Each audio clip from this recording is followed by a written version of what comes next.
Existen vidas que, aunque breves como un suspiro, dejan un eco que resuena por la eternidad. La de Carlo Acutis fue una de ellas.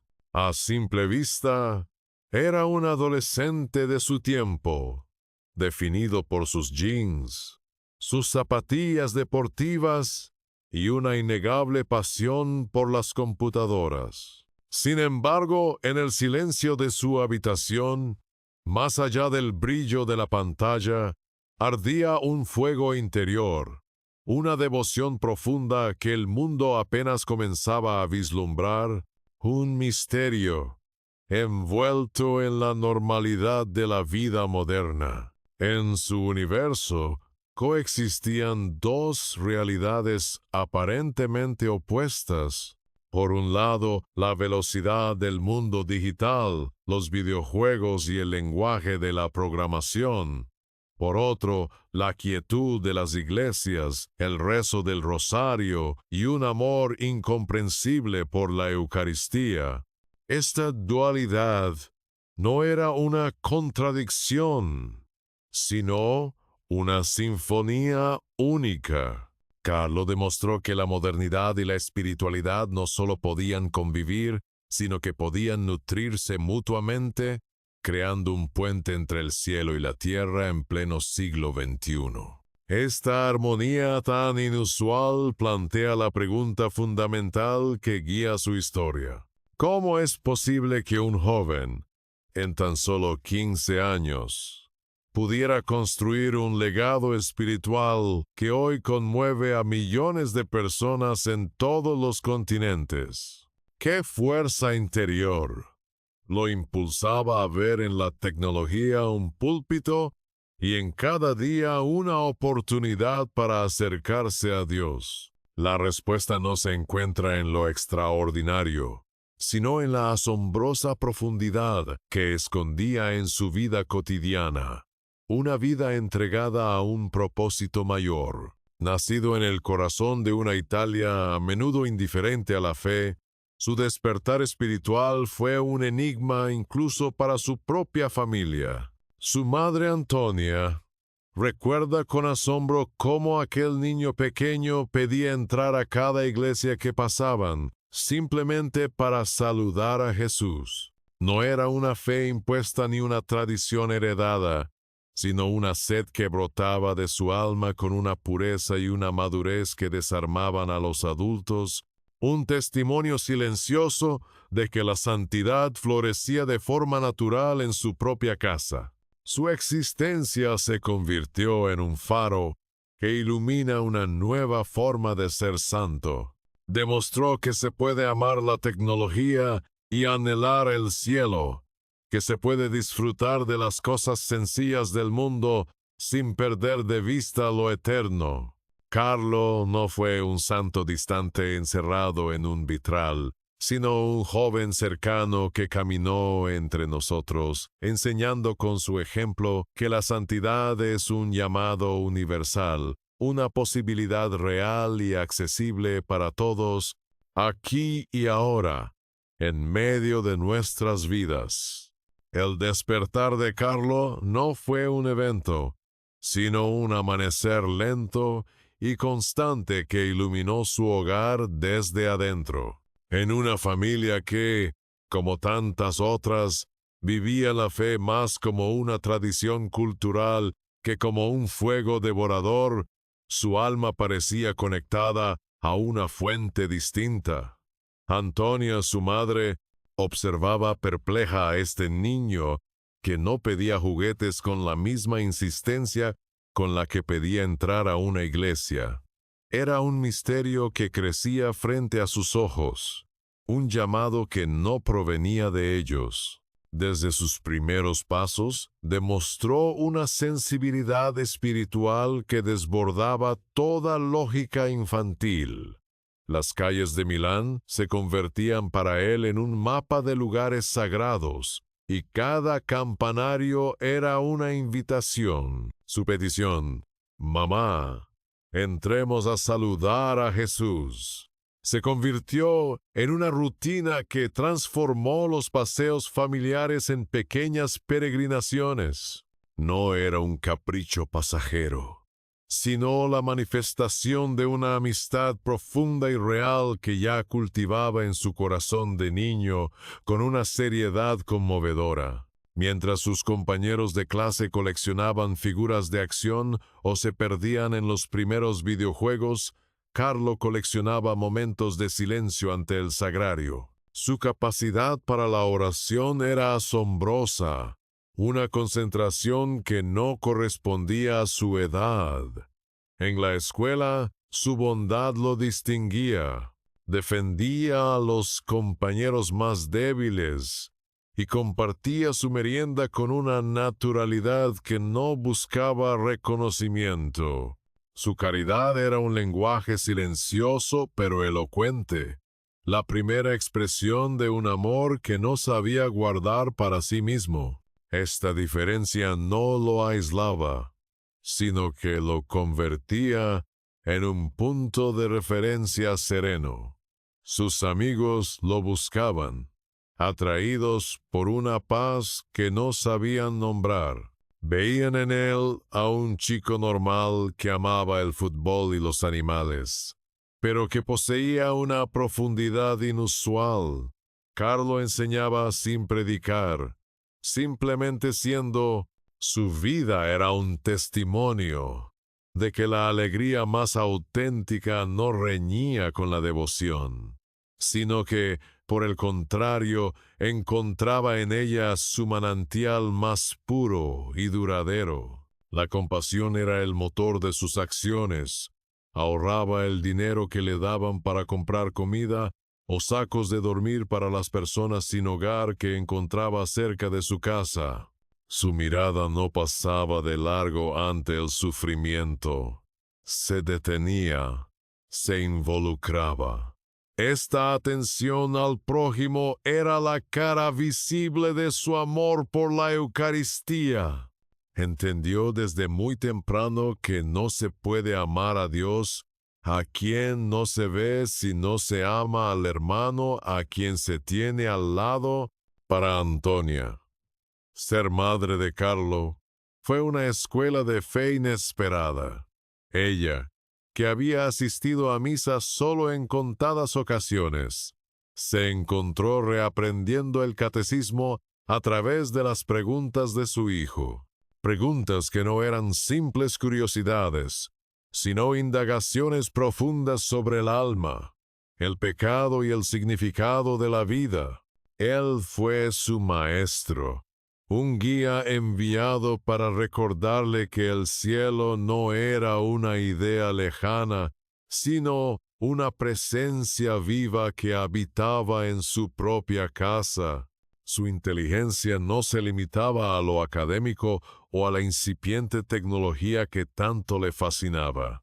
Poseía una sabiduría espiritual precoz, un don para comprender los misterios de la fe con una claridad que dejaba sin palabras a sacerdotes y catequistas. No repetía lecciones aprendidas. Razonaba su fe, la hacía suya, y encontraba en ella la lógica del amor. Su mente y su corazón avanzaban en perfecta sintonía, construyendo los cimientos de la gran obra que estaba llamado a realizar. Así, su infancia se reveló no como una simple etapa de crecimiento, sino como el prólogo de una misión divina. Cada gesto de piedad, cada acto de caridad, cada pregunta elevada al cielo era una pincelada en el retrato de un alma elegida. El niño que saludaba a Jesús en las iglesias de Milán estaba, sin saberlo, preparando su corazón para convertirse en un faro cuya luz, encendida en la intimidad de su familia, estaba destinada a iluminar el mundo entero. El corazón de su vida espiritual latía al ritmo de un encuentro diario e innegociable. Para Carlo, la Eucaristía no era un rito, sino su autopista hacia el cielo, el punto de conexión directo con Jesús. Cada día, sin importar las circunstancias, buscaba ese momento de comunión, una fuente de fuerza que transformaba su existencia. Este amor profundo no era una herencia familiar, sino un descubrimiento personal, una certeza que lo anclaba a lo divino y daba sentido a cada uno de sus actos. Junto a su devoción eucarística, caminaba siempre la presencia tierna de la Virgen María. Él la consideraba su más fiel amiga, la confidente a la que acudía en busca de guía y consuelo. El rezo del rosario era su conversación diaria con ella, un ancla en medio de la agitación del mundo juvenil. En su visión de la fe, María no era una figura lejana, sino la madre que lo tomaba de la mano y lo conducía con seguridad hacia su hijo, enseñándole la humildad y la entrega. Pero la genialidad de Carlo residió en su capacidad para construir un puente donde otros veían un abismo. Su habitación, epicentro de la cultura digital adolescente, no fue una distracción, sino su taller de evangelización. El brillo de la pantalla del computador, que para muchos era una ventana a lo efímero, se convirtió en sus manos en un faro para guiar a otros. Vio en la red una oportunidad única, un púlpito moderno desde el cual compartir la belleza que había encontrado. De esta visión nació su obra más ambiciosa, una exhaustiva exposición virtual sobre los milagros eucarísticos ocurridos a lo largo de la historia. Durante años, dedicó su inteligencia y sus habilidades de programación a investigar, catalogar y diseñar un archivo digital accesible para todo el mundo. No era un simple proyecto escolar, sino una misión apostólica meticulosa. Quería ofrecer pruebas visibles de esa presencia real que él sentía con tanta fuerza, usando la lógica para tocar el corazón de los escépticos. Transformó su teclado en una herramienta para sembrar la fe y su ratón en un instrumento para construir puentes hacia Dios. Carlos se convirtió en un apóstol digital, un misionero silencioso que operaba desde la soledad de su cuarto, pero cuyo alcance era potencialmente global. Comprendió antes que muchos que el ciberespacio no era un territorio sin alma, sino un nuevo continente por evangelizar, un lugar donde las almas jóvenes buscaban respuestas, a menudo sin saberlo, y él estaba allí para ofrecérselas. Su vida desmanteló la falsa dicotomía entre santidad y normalidad. Demostró que se podía amar la Nutella y anhelar el cielo, llevar zapatillas de marca y rezar el rosario con devoción. Su testimonio no proponía una huida del mundo, sino una santificación de lo cotidiano. Enseñó que cada pasión, cada talento, incluso el gusto por los videojuegos o la programación, podía convertirse en una ofrenda, en un camino para glorificar a Dios y servir a los demás en el propio ambiente.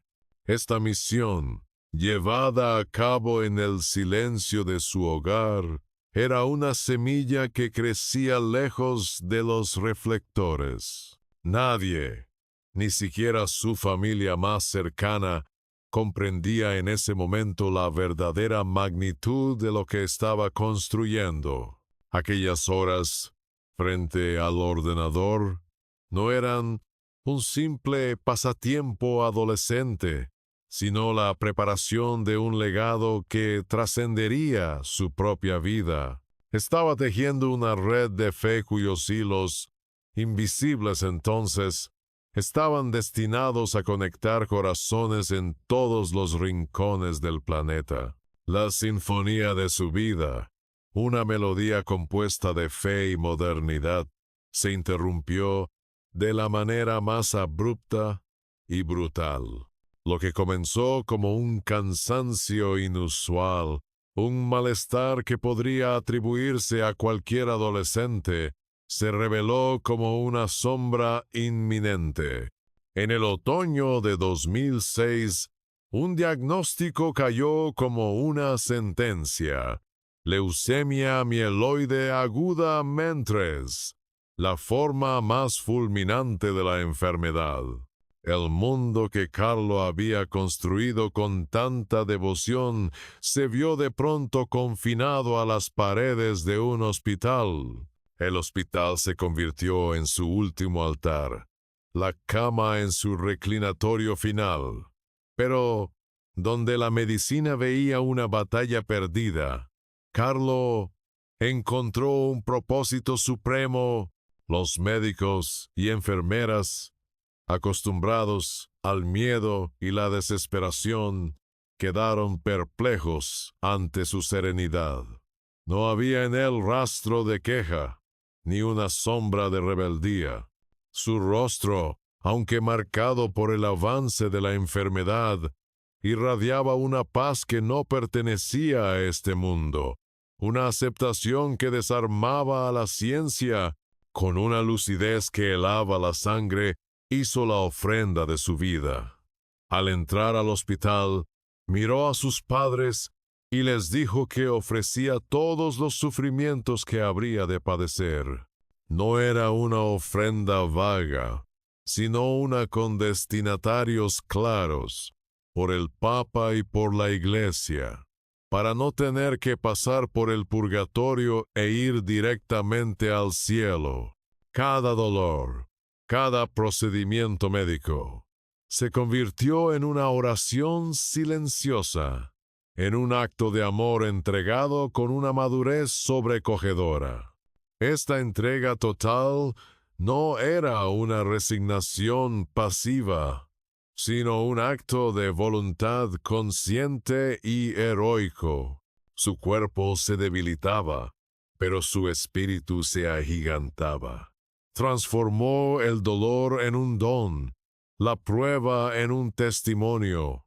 Comprendió que su sufrimiento, unido al de Cristo en la cruz, adquiría un valor redentor infinito. Su corta vida, que había sido una constante búsqueda de Dios en lo cotidiano, alcanzaba ahora su culmen en la aceptación gozosa de la voluntad divina en medio de la prueba más extrema.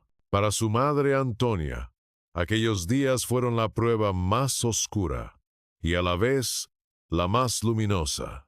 Ver el cuerpo de su único hijo consumirse era una agonía que amenazaba con destrozar su alma. Sin embargo, en medio de ese dolor insondable, presenciaba un milagro. Era testigo de cómo el espíritu de Carlo brillaba con más fuerza que nunca, iluminando la habitación del hospital con una luz sobrenatural. La fe inquebrantable de su hijo se convirtió en el ancla que le impidió naufragar. Ella comenzó a comprender que no estaba presenciando una simple tragedia, sino el cumplimiento de una misión. Había algo profético en la calma de su hijo, una sabiduría que no provenía de sus 15 años. Cada palabra de consuelo que él le ofrecía, cada sonrisa en medio del dolor, era una confirmación de que Carlo no le pertenecía a ella, sino a un plan mucho más grande. Su agonía de madre se fue transformando lentamente en un asombro reverente ante el misterio que había criado. La habitación del hospital dejó de ser un lugar de muerte para convertirse en un santuario de vida eterna. Quienes lo visitaban no encontraban a un joven derrotado, sino a un alma que ya vislumbraba el cielo. Su paz contagiaba, su fe interpelaba. Carlo continuó su apostolado hasta el último aliento, no con grandes proyectos digitales, sino con el sermón más elocuente de todos, el de un sufrimiento vivido con amor y por amor, una lección final que quedaría grabada en la memoria de todos. Así, la enfermedad no fue una interrupción, sino la culminación de su autopista hacia el cielo. El punto de virada no fue el diagnóstico, sino su respuesta a él. La cruz, que apareció de forma tan repentina en su camino, no fue un obstáculo, sino la última y definitiva estación de su peregrinaje terrenal. En su lecho de dolor, Carlo Acutis no se estaba apagando, se estaba encendiendo para siempre, preparándose para convertirse en la luz que hoy ilumina a millones. El 12 de octubre de 2006, el tiempo se detuvo. Con la misma velocidad con la que la enfermedad había llegado, su vida terrenal se extinguió. El monitor que medía los latidos de su corazón trazó una línea final, y un silencio inmenso, denso y sagrado llenó la habitación. Para el mundo, era el fin de una promesa, la interrupción de una melodía. Pero para quienes estaban allí, en medio de la desolación, se percibía algo más. No era una ausencia, sino una transformación. El cuerpo de Carlo yacía inmóvil, pero su espíritu parecía haberse expandido más allá de aquellas paredes. La muerte, que se presenta como la ladrona de toda esperanza, no pudo robarle la paz que había sembrado en sus últimos días. Su partida dejó un vacío físico insondable, una herida abierta en el corazón de sus padres. Sin embargo, en el aire flotaba la certeza de que su alma, liberada de las ataduras del dolor, había emprendido el vuelo por esa autopista que tanto anhelaba. Para Antonia, el luto fue un abismo. El silencio en su hogar ya no era el de la oración de su hijo, sino el de su ausencia. Cada rincón, cada objeto, hablaba de una vida truncada. La ilusión de la pérdida total amenazaba con consumirlo todo, borrando el futuro y dejando solo un pasado doloroso. Era la noche oscura del alma de una madre, un desierto donde cada paso resonaba con la pregunta de un porqué que no tenía respuesta humana, solo una fe puesta a prueba. Pero la fe que Carlo le había enseñado se convirtió en su única luz en esa oscuridad.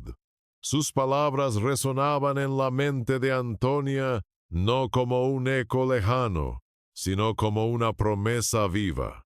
La serenidad con la que su hijo había abrazado el final no era la de una víctima, sino la de un alma que sabía a dónde iba. Lentamente, la certeza espiritual comenzó a abrirse paso entre las grietas del dolor. Su vida no había terminado, simplemente había alcanzado su verdadero destino. Él había dejado una brújula para navegar estos tiempos de confusión. Todos nacen originales, pero muchos mueren como fotocopias, solía decir. Carlos se negó a ser una copia.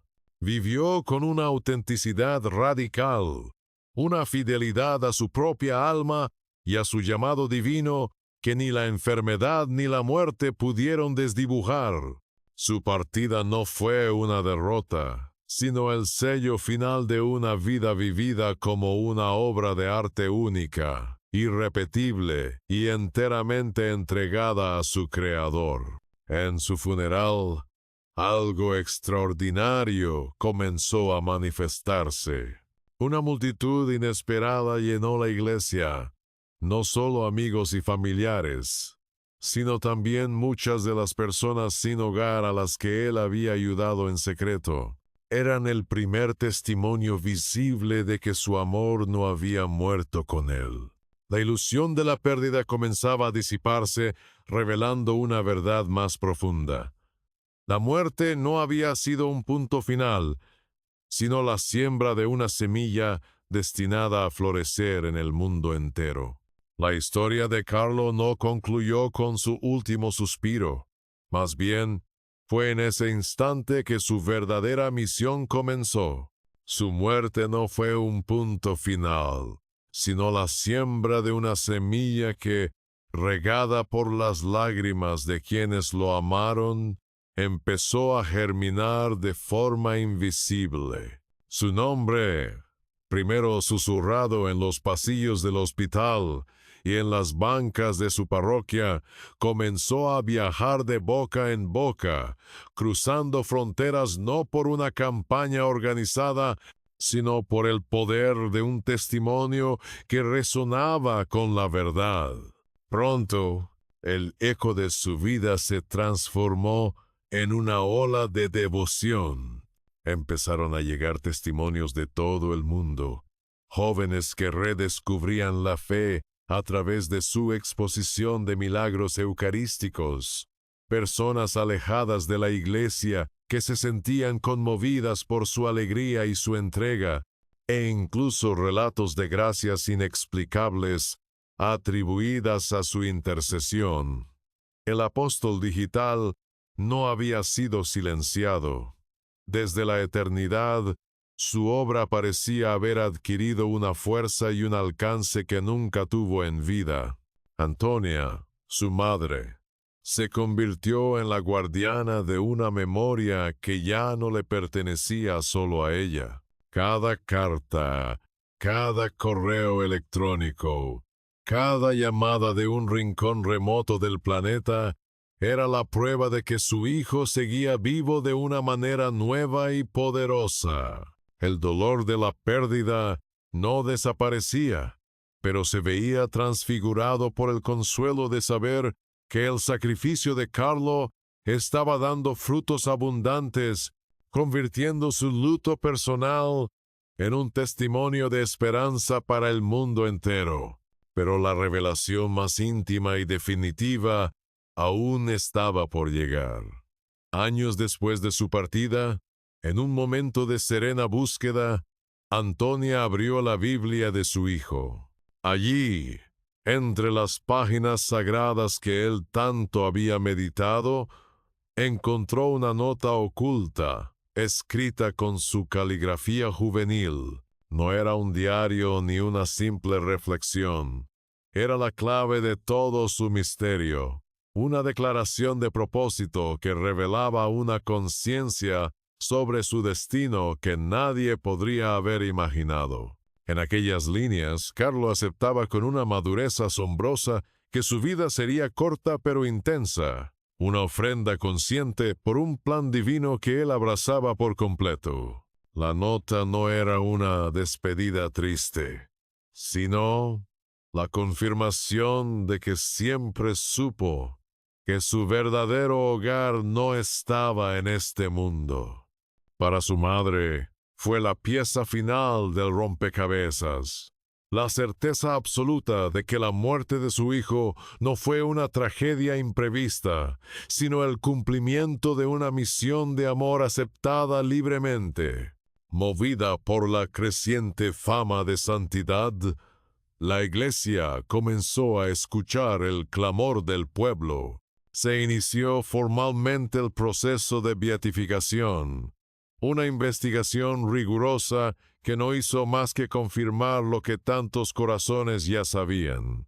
Cada testimonio, cada documento, cada recuerdo de su vida pintaba el retrato de una virtud heroica vivida en lo ordinario. El joven de los jeans y las zapatillas deportivas estaba siendo reconocido oficialmente como un modelo de santidad para el siglo XXI. Carlos se convirtió en un faro para una generación que se sentía a menudo incomprendida por la Iglesia. Él les hablaba en su propio idioma, demostrando que la santidad no exigía renunciar al mundo, sino transformarlo desde adentro con amor. Se convirtió en el patrono de los programadores y de los jóvenes internautas, un amigo en el cielo que entendía sus pasiones y sus desafíos, invitándolos a usar sus talentos como él hizo para construir puentes hacia lo eterno. Durante el proceso canónico, su cuerpo fue exhumado y encontrado en un asombroso estado de conservación, un signo visible que conmovió a los fieles. No era una reliquia del pasado, sino un cuerpo que parecía dormir, esperando la resurrección. Este hecho se convirtió en un poderoso símbolo de su mensaje. La vida no termina con la muerte, y el cuerpo, templo del Espíritu Santo, está llamado también a la gloria. Era el sello final de Dios sobre una vida que le había sido entregada por completo. Finalmente, en Asís, la tierra de San Francisco, un santo que él tanto admiraba, Carlo Acutis fue proclamado beato. El mundo entero vio cómo un joven de su tiempo era elevado a los altares, un testimonio luminoso de que la santidad no es una meta inalcanzable reservada para unos pocos elegidos en épocas pasadas. Su beatificación fue un mensaje claro.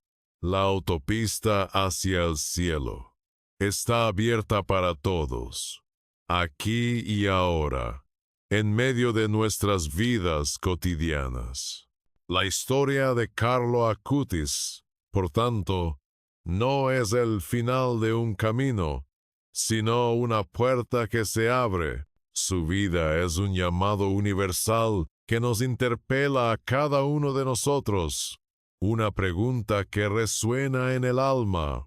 ¿Estamos viviendo como originales o como meras fotocopias? Su legado es una invitación a escribir nuestra propia nota secreta, no con tinta, sino con una vida vivida con propósito, para que nuestro eco, como el suyo, resuene en la eternidad. Carlo Acutis no fue simplemente un adolescente devoto. Fue, en un sentido profundo, un profeta para su generación. Comprendió antes que nadie que el continente digital no era un vacío sin alma, sino un nuevo areópago donde las almas jóvenes buscaban, a menudo sin saberlo, un sentido. Su vida fue una profecía silenciosa que demostró cómo la fe más antigua podía hablar el lenguaje más nuevo, transformando la indiferencia en una invitación y el ciberespacio en un santuario para el encuentro con lo divino.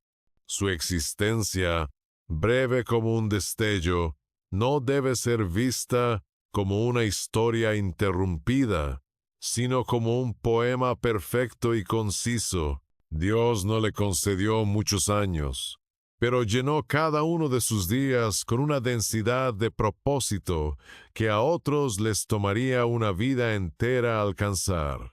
Su brevedad no fue una carencia, sino una elección divina para entregar un mensaje urgente y puro, que la eternidad no se mide en el tiempo, sino en la intensidad del amor entregado a Dios y al prójimo.